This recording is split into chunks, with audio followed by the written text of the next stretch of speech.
this video.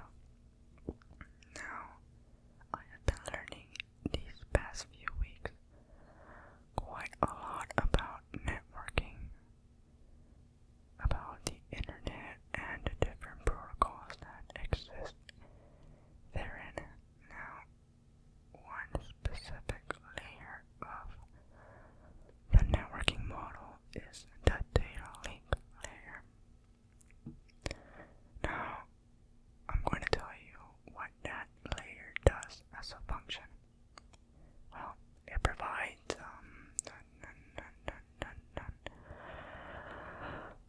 node to node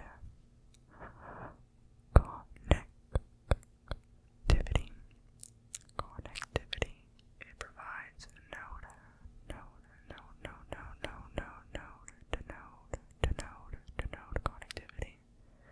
So a device is able to connect to another device that are in a local small area per se.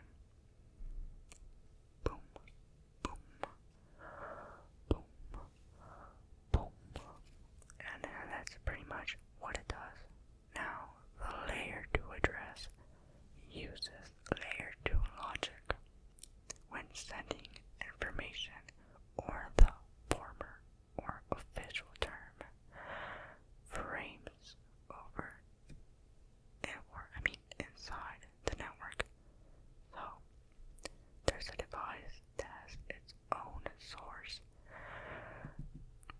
MAC address and it has a destination MAC address of the device that it wants to send that Ethernet frame, and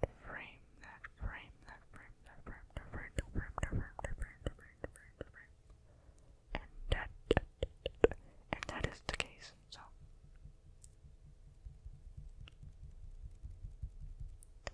what is that MAC address?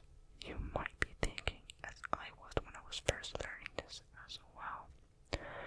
Now that MAC address is actually a physically burned in address that is put in the physical network interface of a device. Now, I just said a bunch of words that I am most likely sure that you have no idea what they mean.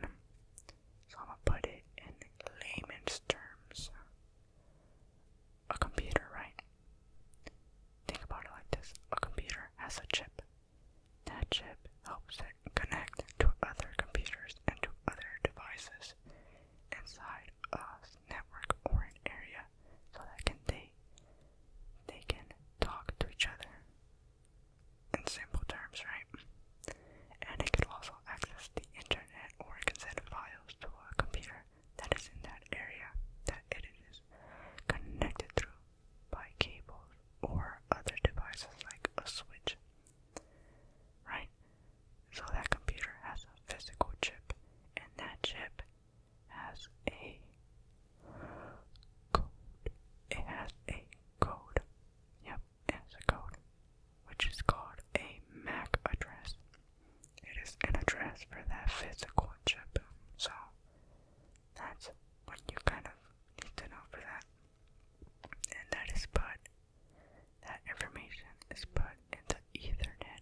actually pretty simple.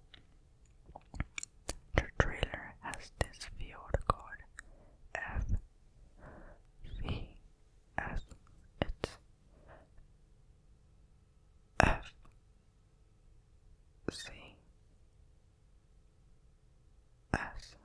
which stands for Frame Check Sequence Field.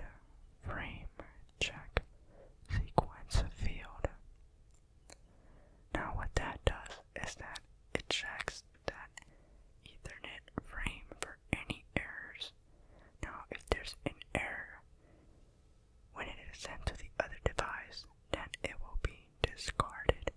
It will not be used, and that's how it prevents bad things from happening.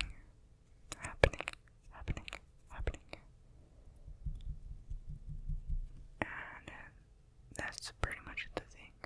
Now, one thing I forgot to mention is that in layer 2, the devices that do that layer 2 logic and look at the MAC addresses and try to find a destination MAC address are switches.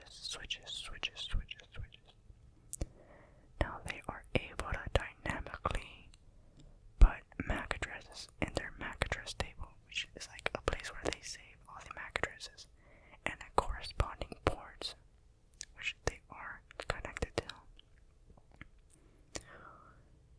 And they get that information because every time a computer sends a packet, right, or I mean a frame, right, to the switch, it looks at that source MAC address, and it copies down that MAC address and identifies it with that port which it came in from. Now, all the switch looks at is at layer 2. It doesn't worry about anything else, just at layer 2. So all it is focused on is on MAC addresses. So that's one key thing to know, that a switch only looks at MAC addresses, which is part of the layer 2 logic, and it forwards frames based on MAC addresses. Now let's say that a switch receives a frame, right? And it has, for example, a MAC address, right? And it's like, wait, hold up. I don't have this anywhere. Like, I don't have this saved. I can't find it anywhere in my MAC address table. Like, what do I do? Well, that is an example of an unknown unicast frame. And what happens in that case is that the switch decides to flood out that packet from each single interface in the switch except the interface in which it was received on, the port in which it was received on. So it just floods it out through all the ports except the one that it was received on. And then it just hopes that it reaches the ideal destination MAC address from there. And that's an unknown unicast frame. Now, one other thing to know about MAC addresses is that there's also a broadcast MAC address. Now, what is a broadcast MAC address? It is a frame that is destined to be sent to all of the devices in that local area network. So that frame needs to be sent to